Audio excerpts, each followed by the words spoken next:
Revue de une qu'on ouvre avec Fraternité Matin qui nous dit que la Côte d'Ivoire rend hommage à Henri Konan Bédié aujourd'hui.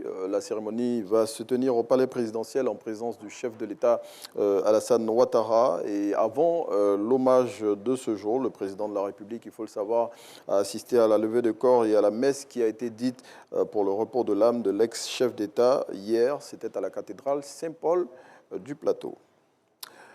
Rendons-nous à Diiba, un village du département de Bangolo, c'est dans l'ouest de la Côte d'Ivoire, où un fait a retenu l'attention du quotidien Le Jour Plus.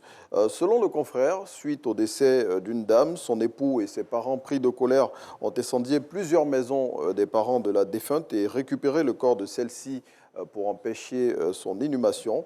Et pour tout savoir sur cette histoire un peu folle qui trouble la quiétude des populations de cette localité, il faut lire le numéro de ce vendredi 24 mai 2024 du quotidien Le Jour Plus.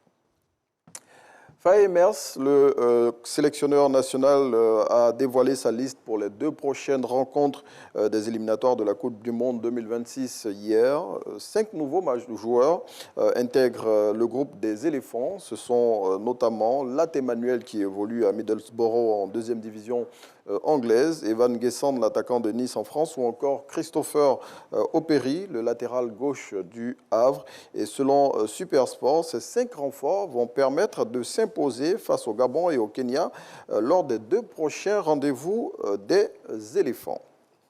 Et puis, Wish nous dit, pour refermer cette édition de la Revue des Unes, qu'après l'amour, ce n'est pas la guerre. Et on le voit à l'image ici avec cette femme qui ne l'entend pas de cette oreille. Pour elle, après l'amour, c'est bien la guerre. Allez, c'est ici qu'on referme.